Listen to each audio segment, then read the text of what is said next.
G-Man Boxing. Do you know what I mean? Every single live he donates. I see him on other lives donating. He's got the bag on it.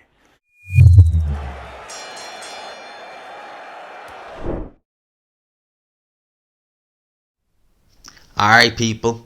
So we're into January, and January normally is reasonably quiet when it comes to boxing. But there is quite a few fights happening this month. Obviously, we have Tank Davis this coming weekend. We have the top rank card with F.A. Ajagba next weekend, which I'm still looking forward to. I was looking forward to him versus Rivas, but still I reckon he'll be in a good fight. Then obviously we have the Liam Smith Eubank fight, which we're definitely going to do a watch along for that 100%. And at the end of the month, we have the fight that me personally I'm most looking forward to, which is Anthony Yarde versus Artur Beterbiev. Now, a lot of people see this fight as a complete mismatch. Whilst I can understand, and yes, I do make Artur Beterbiev the favourite going into it, I think that a lot of people are sleeping on some of the skills Anthony Yarde has, and the difference between this and Sergey Kovalev from a stylistic point of view. Now, this isn't going to be it's a breakdown of sorts, but it's not a breakdown and prediction video. I like to do 3 reasons why I think a certain fighter can beat this fighter. I've done it with Usyk and AJ. I've done it with obviously Dillian Whyte versus Tyson Fury, where I've outlined 3 reasons why and how I think this fighter can beat this fighter. Now, I'm going to do this with Anthony Yarde as well, because I've had a look at a couple of Yarde's fights. I've also had a look at a couple of Beterbiev's fights. And I've looked at some of the moments, and to be fair, there's not many, but I've looked at some of the moments where he has looked a bit vulnerable, and I've thought to myself, okay, look, if Anthony Yarde can do this or do something similar, he's going to give himself a good chance. Okay? Now, before I get into the first point of the 3 reasons why I think Anthony Yarde can beat Artur Beterbiev, I want to just talk about, like, a lot of people are looking at Beterbiev and they're saying, well, in their opinion, Beterbiev is better than Kovalev. Now, I loved Sergey Kovalev in his prime. In his prime, he was, the nickname said it all, he was the crusher. It was amazing to see him just go through the light heavyweight division the way he did. He was very exciting. He went for the jugular from the opening bell, and he had a lot of talent as well. Sergey Kovalev, his boxing it's still not bad now, even though he slowed down a good bit. He is just boxing, power, everything, heavy-handed, tremendous fighter. We obviously saw him tear through Nathan Cleverly and really do a big tear through the light heavyweight division, and him against Stevenson would have been a great fight if it ever happened. Obviously he lost to Andre Ward. By the time he fought Yarde, Tunde was saying, timing is everything, because at the time, Sergey Kovalev, I'm not 100% sure, but I think he might have been younger when he fought Yarde than Beterbiev is now. Beterbiev's 37, 38. I think Kovalev might have been about 36, thereabouts, give or take, 35, 36, maybe a little bit older. But Kovalev had a much harder career at that point.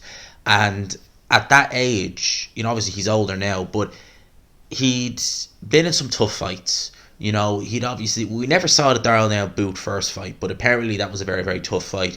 He'd obviously had the loss to Andre Ward. He was knocked out quite badly against the later Alvarez in August of 2018. As well as that, Kovalev never lived the cleanest life outside the ring. I think that's fair to say. He, quite often had been, in trouble for being intoxicated. He'd had a couple of issues, and I think John David Jackson did say that, the drinking was a bit of an issue. Now you contrast that to Beterbiev. Beterbiev is the polar opposite. Frog in my throat there. Beterbiev is the polar opposite. Different, clean athlete, never had any issues, has had tough moments in fights, but has never really had a tough fight where he's had to really dig down deep, grab victory from the jaws of defeat, anything like that. So he's a much fresher fighter now, you would say, than Kovalev was when he fought Yarde in 2019. However, Father Time is undefeated, and you can have a career where you've not taken much damage, but at the end of the day, when you get into that age bracket, it can be overnight, without warning. You could have a really, really tough fight that nobody expected. So I think with Team Yarde, they're looking down that road again of, timing is everything. And at the end of the day, you have to look at this fight from a stylistic point of view. you would look at Beterbiev and say he's a more dangerous fighter than Kovalev. And, in terms of punching power and just sheer destruction, yeah, you probably would say he is. But stylistically, he's very different to Kovalev. Yes, Beterbiev can box, but he doesn't have the reach of Kovalev. He doesn't have the jab of Kovalev. So a lot of the things that Kovalev was doing in the fight against Anthony Yarde, and I think a lot of it did stem from Yarde not pacing himself properly in that fight as well. But a lot of things Kovalev was doing to offset Yarde, he does them things, not to say Beterbiev can't do them, but Kovalev definitely, from my eye, does them better. So on that, let's get into the first key points. So the first point I want to talk about Anthony Yarde is the obvious one that jumps out, his punching power, specifically the power in the right hand. Now let's have a look at the 8th round against Sergey Kovalev on screen just there. Alright, I actually have the wrong clip there on my phone. Yeah, let's look at the 8th round.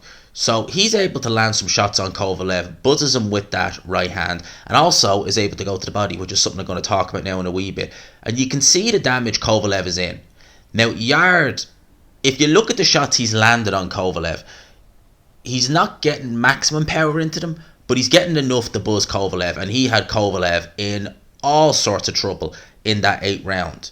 He had Kovalev in all sorts of trouble, so much so that Buddy McGirt, Kovalev's trainer, he actually said, if you have another round like that, or if you go into that 9th round, it's the same, I'm throwing the towel, I'm pulling you out. So he was able to hurt Sergey Kovalev, and if we look at Yarde, he's fought a low level of opposition, with the exception of Lyndon Artur. That's fair, that's true, but look at the way he's getting rid of them. When he's hitting the opponents, they're staying hit, they're going down. He's hurting the head and the body. There are often times you see people and they could have a decent amount of knockouts.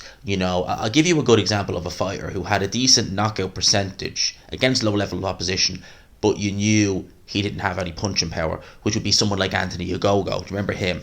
That guy I don't think could crack an egg, but he was able to get knockouts against low level oppositions. They were uninspiring knockouts. When you see Anthony Yarde do it, they're inspiring. He's hurting these guys. So I think the punching power for Yarde is definitely there. I would put it on par with him and Callum Johnson. Potentially Johnson may hit harder, potentially Yarde may hit harder. I think Yarde's punching power 100% isn't to be slept on. Go ask Lyndon Artur, go ask Adek Spellman, go ask Sergey Kovalev. I'm sure he'll tell you that the punching power of Anthony Yarde is real. And if we look, Sergey Kovalev was good at avoiding those shots. He was good at taking the sting out of them. He was able to get back on his bike and use his jab to pick up the rounds. Look at the way. So Kovalev early on in that fight, he was having a lot of success boxing at long range. Look at Artur Beterbiev when he wants to let his hands go, and look what can happen to him. Have a look on screen. This is him against Callum Johnson in the pocket, trying to load up a few shots. He was having success and goes down. Now in that 2nd round, look at him. He's hurt. I mean, that is Artur Beterbiev badly hurt. It's not a sight we're used to seeing. It's really not a sight we're used to seeing. But he was badly hurt there. Now, in my opinion, Callum Johnson, I hope I didn't say Callum Smith, Callum Johnson froze when he dropped Beterbiev, in my opinion. If you see the way he just didn't seem to know what to do after the fact. But that was a round where Beterbiev was staying in the pocket, he was letting big shots go, but he was also backing up a lot in straight lines. He actually was very lucky because a couple of the right hands Callum Johnson was throwing in that round were just missing. He was just pulling out of range quick enough. But I think Yarde is actually faster. And again, let's just look at it again, how easy he was able to get hit with that left hand in the pocket. Gives Johnson a shot, down he goes. And look at him as he gets up too quick, legs aren't right. He's in trouble. He was in big trouble there against Callum Johnson. Now, again, I don't know if Yarde hits harder or if Johnson hits harder. I've never been hit by either of them, thank God for that. But for sure, he gives the opponent, Artur Beterbiev, opportunities to punch with him. And if Yarde can do that, then I think he's going to have a lot of success. Because Kovalev never really... Kovalev, it was more him kind of maybe going into his shell a little bit and kind of going into autopilot, let Yarde have an opportunity to tag him, hurt him. He did. There was the body attack as well from Anthony Yarde that was paying dividends, which I'll talk about now in a wee bit. But the next point is...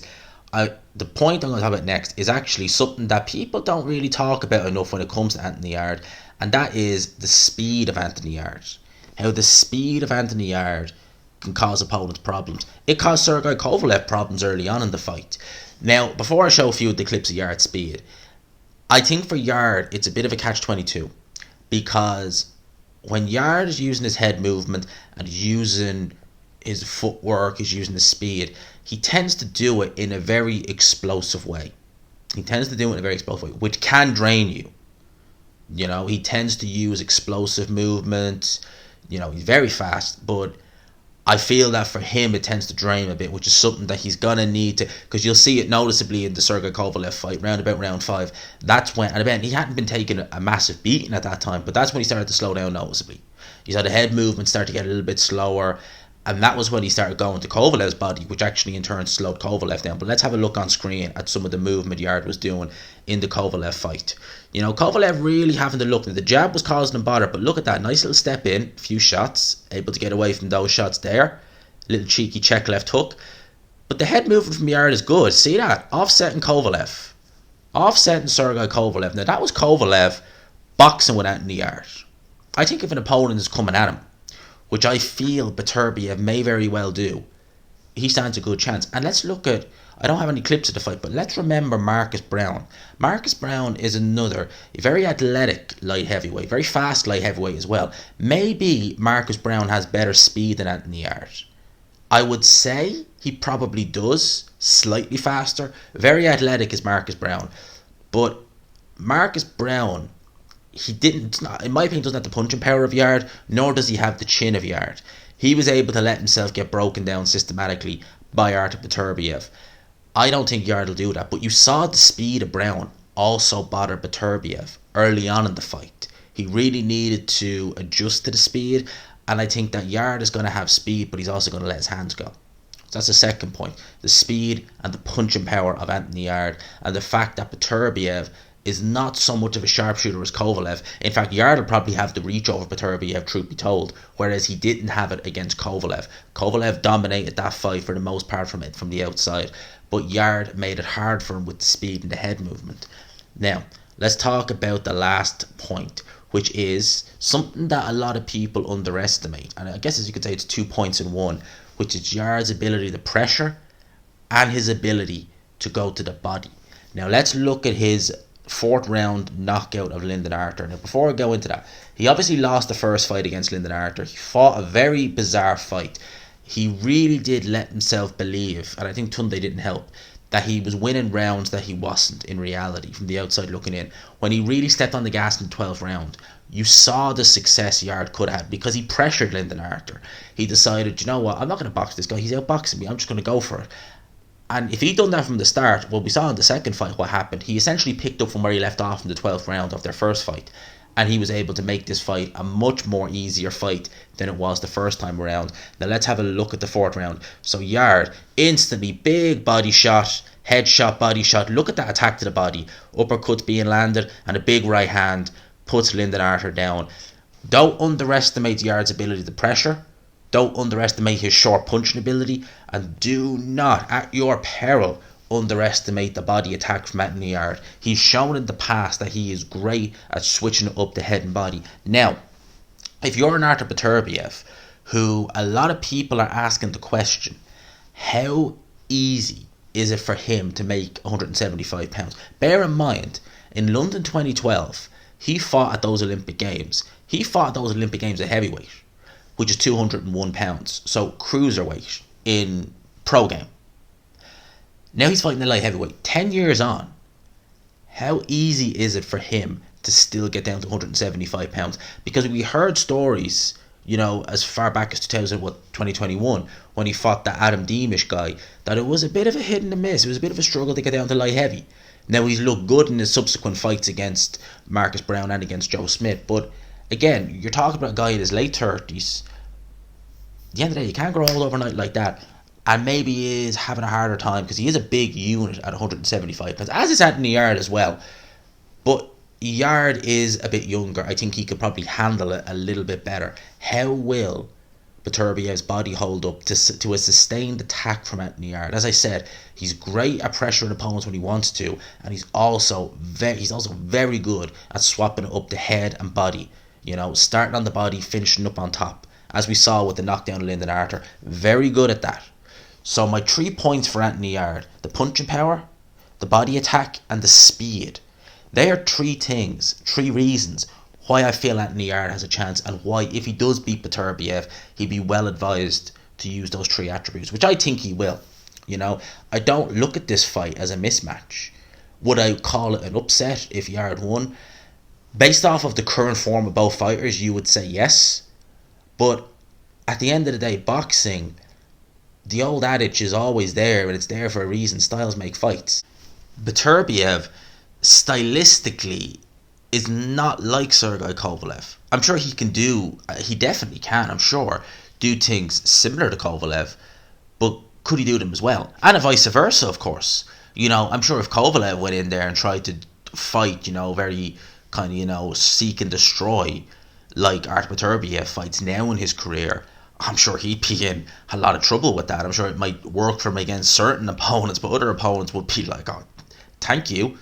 So I see this fight as being very interesting. And of course, as I said, based off current form, you would make Beterbiev a favourite. But is it a mismatch? I personally don't see it as a mismatch. Is it last chance saloon for Anthony Yarde? Well, it certainly doesn't get any easier at light heavyweight in terms of champions. You know, you've got 2 very formidable champions there, Bivol and Beterbiev. I guess you could maybe hope that the division, because he is 31 years old now, so he obviously still has a few more years left. But again, how many years at light heavyweight? It doesn't get any easier at cruiserweight either, so it's going to be interesting. It's going to be an interesting fight. They're the reasons why I feel Yarde can win this fight. I want to know in the comment section, do you give Yarde a chance? And what are some of the other reasons that I may have left out that you feel that Yarde has a chance in this fight? Or do you just believe, no, gee, it's a mismatch? Yeah, this whole fight's a mismatch. Let me know in the comments below. I hope you enjoyed the video, people. Smash the like button if you could. Hit subscribe, of course, again, if you haven't already. For now, I'll talk to you.